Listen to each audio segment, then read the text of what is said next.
Bonjour et bienvenue dans cette nouvelle leçon qui portera sur la proportionnalité. Le chapitre sur la proportionnalité est de loin la leçon la plus utile pour la vie courante. Si vous souhaitez calculer combien ça va vous coûter à la caisse lorsqu'il y a une promo sur un article, le chapitre sur la proportionnalité est là pour vous aider. Si vous voulez cuisiner un beau gâteau et que vous souhaitez transformer une recette de 2 personnes en une recette de 6 personnes par exemple, eh bien le chapitre sur la proportionnalité est encore là pour vous aider. Passons dès à présent au sommaire de la leçon.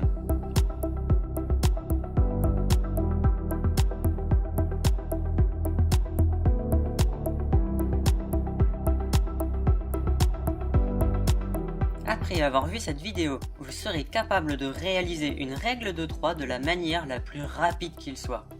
Nous verrons ensuite un rappel sur la notion de coefficient de proportionnalité, puis nous découvrirons comment on interprète et comment on calcule un pourcentage, et cela nous permettra de calculer une augmentation sur les pourcentages et de calculer aussi des réductions sur les pourcentages.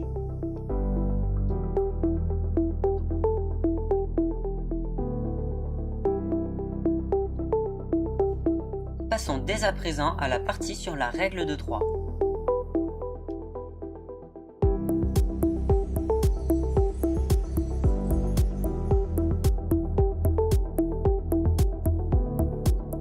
Deux couples de nombres AB et CD sont proportionnels si A sur B égale C sur D. Lorsque l'on vous demande de vérifier la proportionnalité d'un tableau ou de deux couples de nombres AB et CD, ici c'est cette formule que vous devez vérifier. Maintenant que l'on sait que A sur B égale C sur D, donc que les couples AB et CD sont effectivement proportionnels, alors nous pouvons maintenant utiliser la règle de 3, qui est plus connue sous le nom de produit en croix. Un produit en croix est tout simplement un produit qui forme une croix. Ici, pour réaliser le produit en croix de A sur B égale C sur D, eh bien nous réalisons alors le produit de A fois D égale le produit de B fois C. Ce qui nous donne alors l'égalité suivante. AD égale BC. Maintenant que nous avons alors cette égalité, nous pouvons alors manipuler cette égalité pour pouvoir trouver la valeur numérique d'un de ces 4 nombres.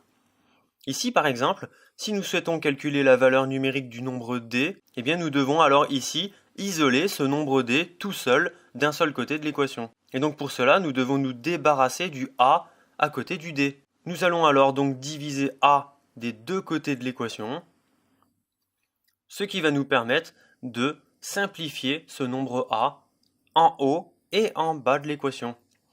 Nous pouvons alors donc constater qu'il ne nous reste plus que le nombre D tout seul de ce côté de l'équation. Ce qui nous permet alors d'écrire l'égalité suivante, D égale BC sur A. Pour calculer la valeur numérique de D, eh bien nous pouvons alors remplacer dans la formule trouvée les valeurs de B, de C et de A. Eh bien maintenant nous allons tracer un grand trait horizontal et nous allons découvrir une nouvelle méthode plus puissante pour calculer n'importe quel nombre beaucoup plus rapidement. Reprenons la même égalité. Cette méthode se nomme toujours règle de 3 et celle-ci utilise cette fois-ci un chemin pour arriver jusqu'au résultat. Plusieurs chemins sont possibles pour calculer le résultat d'un des nombres de cette égalité. Ici par exemple, nous allons utiliser ce chemin précis pour arriver jusqu'au nombre D. Le nombre D désigne en réalité le résultat. Donc si nous revenons en arrière et que nous reprenons en détail ce chemin, eh bien nous allons voir en réalité l'opération que nous allons réaliser. Ici, nous allons faire alors C fois B divisé par A qui est égal à D. Donc ça nous donne alors l'égalité. Nous avons bien ici B fois C divisé par A qui est égal à D. Nous avons en un claquement de doigts la formule que nous avions eue en plusieurs étapes en haut. Ici, pour vous montrer que cette méthode est utilisable dans n'importe quel cas de figure, eh bien nous allons tout décaler et on va reprendre un deuxième exemple. On va calculer une autre lettre. Par exemple, ici, on va vouloir calculer la lettre C. Donc on va reprendre exactement la même égalité que tout à l'heure et nous allons reprendre un autre chemin. Donc ici, nous voulons calculer la lettre C. Donc la flèche de fin doit désigner la lettre C. Et on doit toujours commencer par une diagonale et non une verticale ou une horizontale. Donc on commence par une diagonale et on finit par la lettre C. Donc si nous revenons en arrière et qu'on refait ce chemin plus en détail, eh bien nous allons voir quelle opération nous allons réaliser. Ici, nous allons d'abord faire A fois D divisé par B égale C. Donc nous allons alors avoir directement ce rapport C égale AD sur B. Donc on a bien A fois D divisé sur B égale C. Donc nous avons réussi encore en un clin d'œil à trouver la valeur numérique d'un des 4 nombres qui étaient issus du couple de nombres que nous avions eu.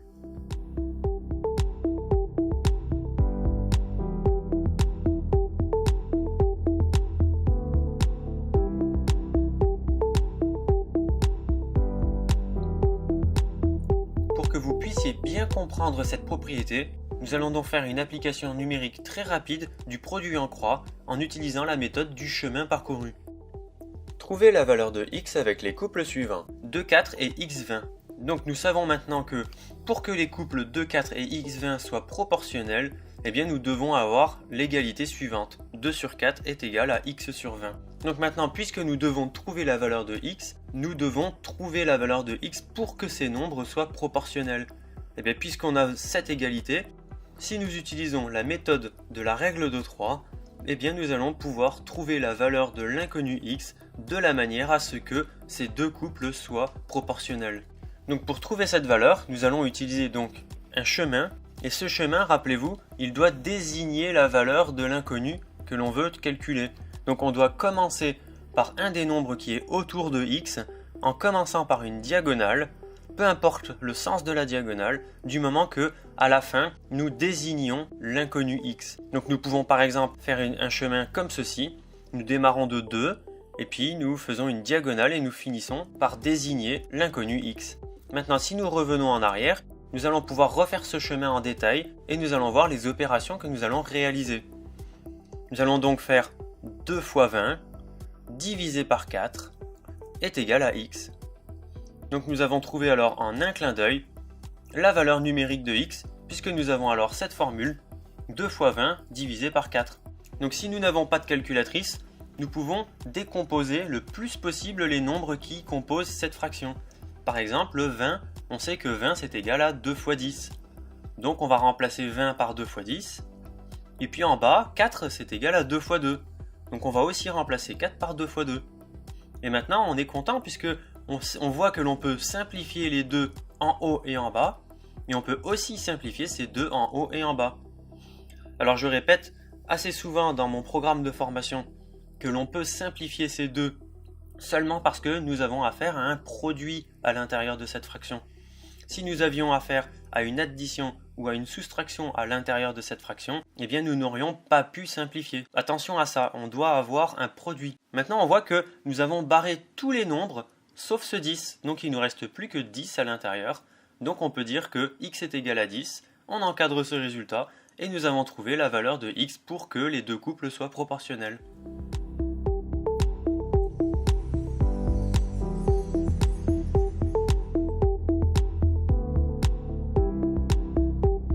Passons dès à présent à la notion de coefficient de proportionnalité.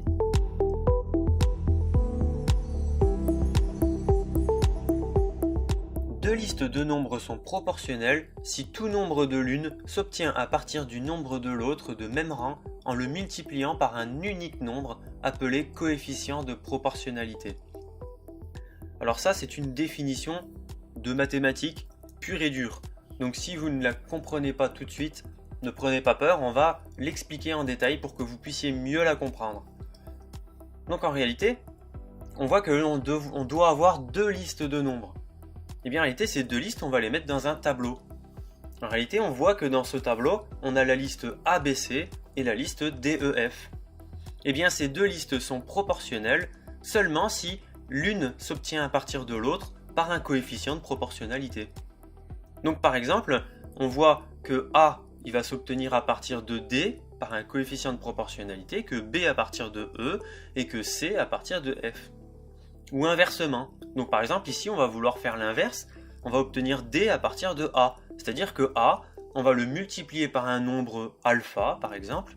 Si A fois alpha est égal à D, eh bien pour que toute la liste soit proportionnelle, eh bien il faut aussi que B fois alpha soit égal à E et que C fois alpha soit égal à F. Si toutes ces égalités sont réunies, eh bien on peut dire que la liste ABC est proportionnelle à la liste DEF. Et si jamais une de ces égalités sur toutes les égalités d'une liste, si jamais une seule des égalités est fausse, eh bien on peut dire que la liste ABC par exemple n'est pas proportionnelle à la liste DEF.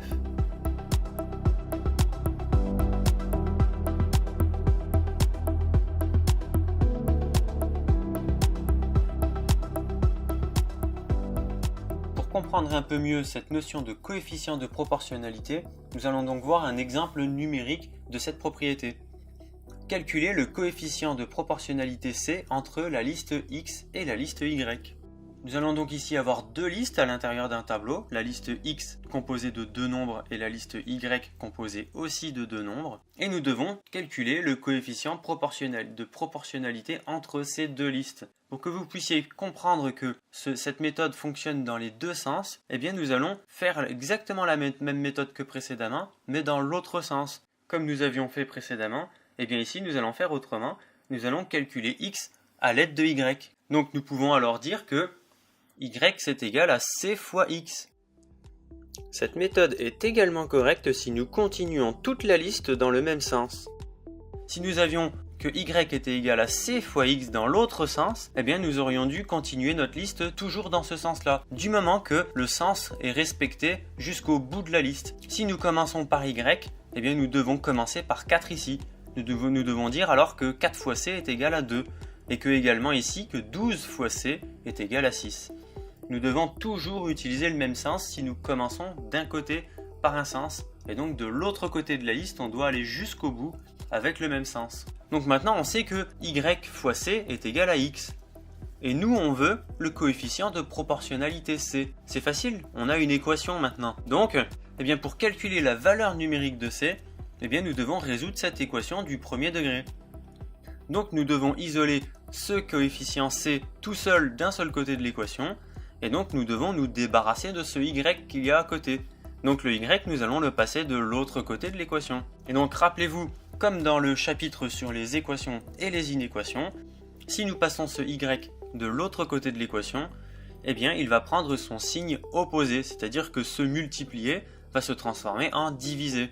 Si nous passons le Y de l'autre côté, il va se transformer en divisé par Y. Donc nous avons un C qui est égal alors à X divisé par Y. Maintenant, c'est très facile puisque nous savons que C est égal à X sur Y. Eh bien cela veut dire que ce coefficient C est aussi égal à 2 sur 4 qui est aussi égal à 6 sur 12. Et maintenant, si on calcule tout ça, eh bien on voit que tout ça c'est aussi égal à 0,5. Et nous pouvons encadrer notre résultat, nous avons trouvé la valeur numérique du coefficient de proportionnalité entre la liste X et la liste Y. Maintenant, vous devez être conscient que ici, nous avons utilisé deux listes qui sont très petites, des listes de deux nombres. Eh bien, cette méthode fonctionne aussi sur des très grandes listes. Bien, par exemple, nous pourrions rajouter une colonne, et même encore une autre, et encore une troisième, et une quatrième.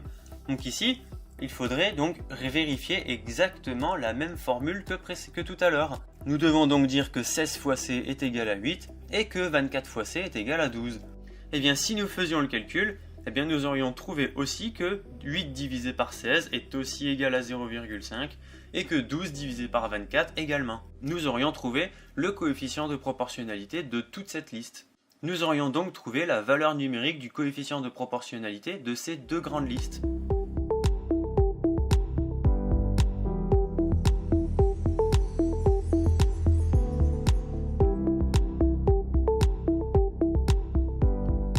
Passons à la partie sur les taux et pourcentages.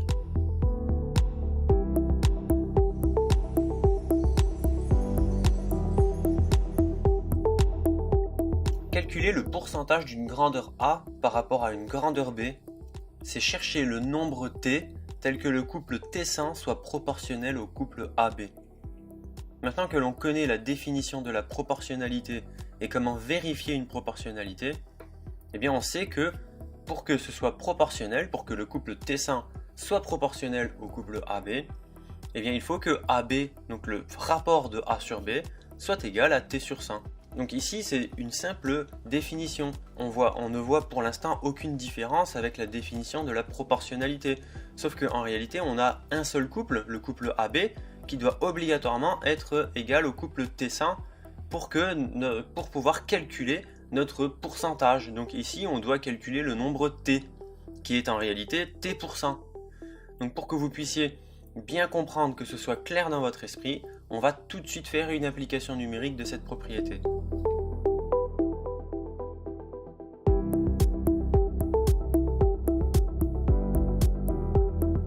Dans ma classe, il y a 32 élèves dont 20 filles. Combien de pourcentage de filles y a-t-il dans cette classe? Eh bien ici, souvenez-vous, pour que le couple 32-20 soit proportionnel au couple T100, eh bien il faut bien que le rapport entre 20 et 32 soit égal à T sur 100. Mais ici, comment on sait si c'est 20 ou si c'est 32 qui est au numérateur? Lequel des deux sera au numérateur et lequel des deux sera au dénominateur? Bien ici c'est facile, quand on lit cet énoncé, eh bien on lit qu'il y a 20 filles sur 32 élèves. Donc il y en a 20 sur 32. Donc c'est facile, on sait alors donc que 20 sur 32 doit être égal à T sur 100. Et maintenant, comme nous connaissons la méthode du chemin parcouru, eh bien on peut calculer très facilement la valeur numérique de T. Ici, vous devez comprendre que T, c'est simplement un pourcentage. Donc ici, on peut lire que 20 sur 32 est égal à T%, et qui est aussi égal à T sur 100. En fait, T%, c'est égal à T sur 100. Donc, qu'est-ce que ça veut dire? Si par exemple, concrètement, je vais avoir une réduction de 50% sur un article, eh bien si j'ai une réduction de 50%, eh bien c'est une réduction de 50 sur 100. C'est exactement la même chose. Si j'ai une augmentation de 30% sur quelque chose, eh bien une augmentation de 30%, ce sera une augmentation de 30 sur 100. Donc le T, c'est un pourcentage. Ça peut être 50%, 30%, 40%, c'est simplement un pourcentage. Donc on a 20 filles sur 32 qui doivent être égales à T%. Et nous, on cherche T%. Puisque l'on cherche T, on peut démarrer de l'un des deux chiffres qui est à côté de T. Donc c'est-à-dire soit on démarre de 20 ou soit on démarre de 100. Et l'on commence par une diagonale pour à la fin désigner le résultat qui est ici T. On pourrait donc par exemple faire ce chemin pour désigner à la fin le résultat T. Et si l'on revient en arrière, on peut refaire en détail ce chemin pour découvrir les opérations que l'on va faire sur ce chemin. Donc ici, si l'on démarre par exemple de 20, on fera 20 fois 100 divisé par 32, qui est égal à T. Donc on a directement cette formule, la valeur numérique de T. Donc on sait qu'on a bien 20 fois 100 divisé par 32, et donc si l'on fait ce calcul, on trouve directement 62,5%. Donc on peut constater qu'il y a un peu plus de filles que de garçons dans cette classe de 32 élèves.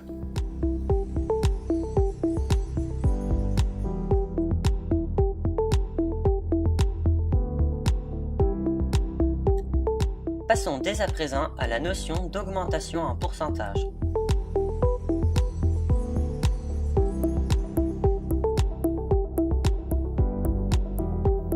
Lorsque nous sommes en présence d'une augmentation de T%, eh bien T sera toujours positif et le coefficient multiplicateur 1 plus T sur 100 est supérieur à 1.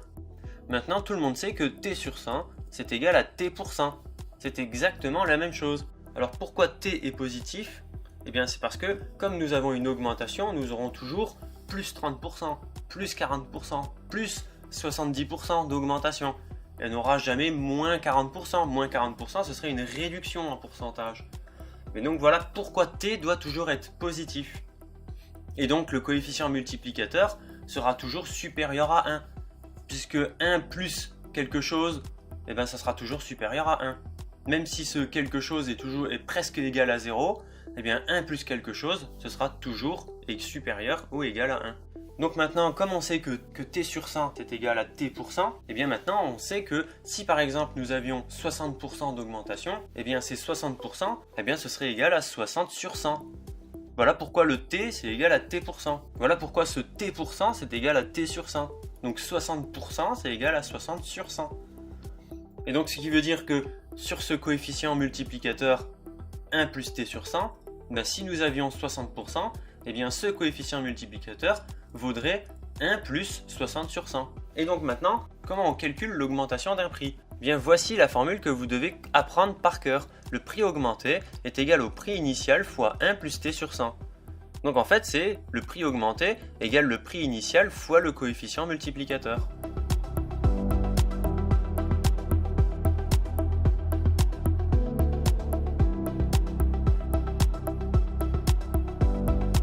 Combien coûte l'iPhone dont le prix initial était de 900 € après une augmentation de 20%? Ici, vous allez nous dire que c'est très rare de voir une augmentation. En général, dans les magasins, eh bien, nous avons tout le temps des réductions de prix. On a une promo sur le prix. Et pourquoi on augmenterait un article dans un magasin de peur que, en réalité, l'article, personne ne l'achète si on a une augmentation du prix?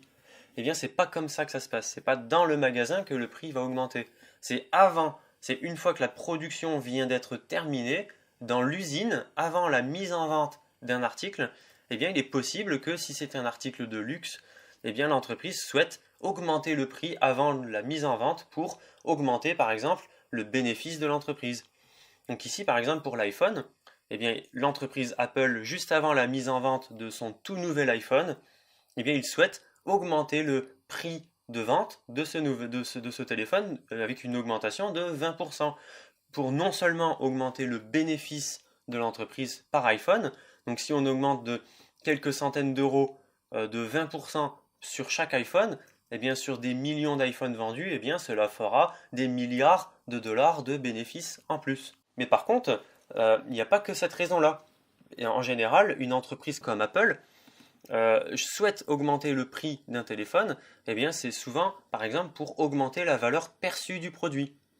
Si par exemple le nouvel iPhone vaut exactement le même prix que l'ancien iPhone, eh bien les utilisateurs, les clients, auront l'impression que c'est le même téléphone et qu'il n'a pas de fonctionnalité de plus que l'ancien. Et donc ils ne voudront pas acheter l'iPhone. Et bizarrement, les entreprises comme celle-ci, en faisant des études de marché, ils s'aperçoivent qu'en augmentant de manière significative le prix du téléphone, eh bien les gens ont l'impression que les fonctionnalités ont augmenté de manière significative aussi.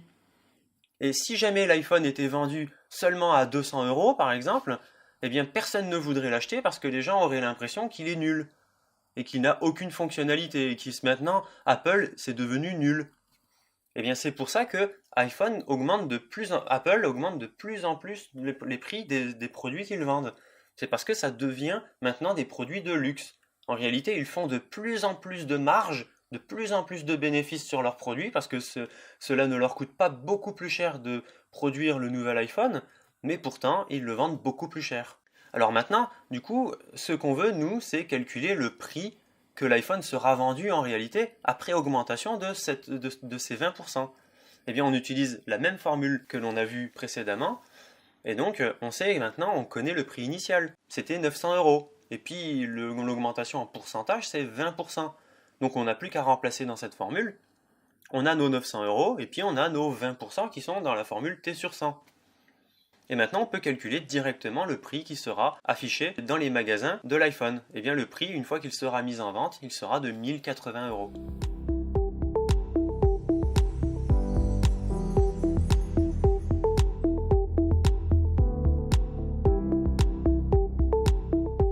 Passons sans plus attendre à la notion de réduction en pourcentage.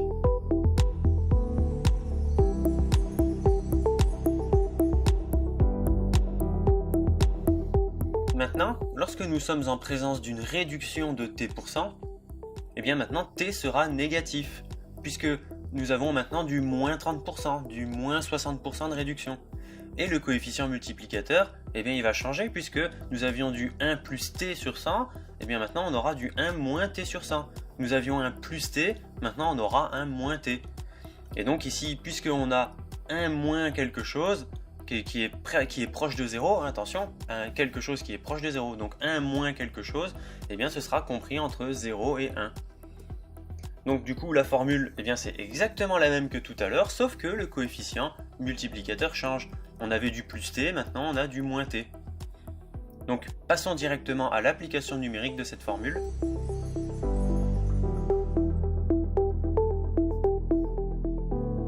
Combien coûte l'iPhone dont le prix initial était de 900 € toujours, mais maintenant après une réduction de 20%? Alors disons que c'est un ancien iPhone, qui commence à être vieux à l'intérieur d'un magasin qui est mis en vente. Et donc, il était initialement à 900 €, mais maintenant on souhaite faire une réduction de 20% sur le prix. Eh bien, combien ça va nous coûter quand on va passer à la caisse si le téléphone ne coûte plus 900 € maintenant? Eh bien, on utilise la formule que l'on a vue.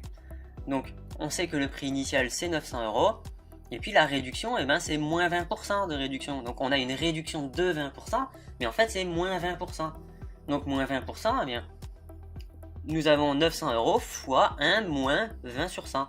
Eh bien nous, lorsque l'on passera à la caisse, on payera 720 € l'ancien iPhone.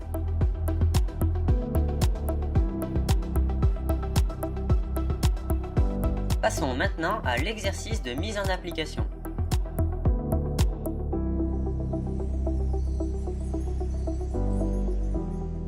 Exercice numéro 1.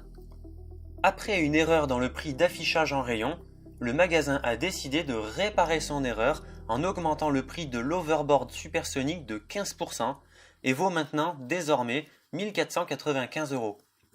Question. Quel était son prix antérieur? Question numéro 2. Le ministre des Finances, M. Ristourne, veut examiner deux formules probables A et B de l'impôt progressif.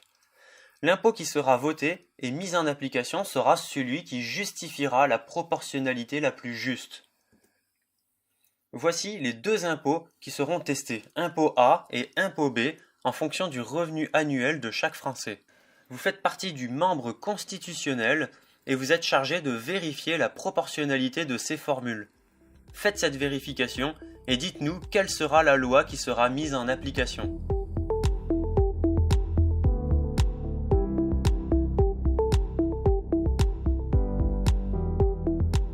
Je vous souhaite donc une très bonne résolution de cet exercice et à tout de suite pour la correction de l'exercice lors de la prochaine vidéo et à très bientôt pour de nouvelles leçons malines et ingénieuses.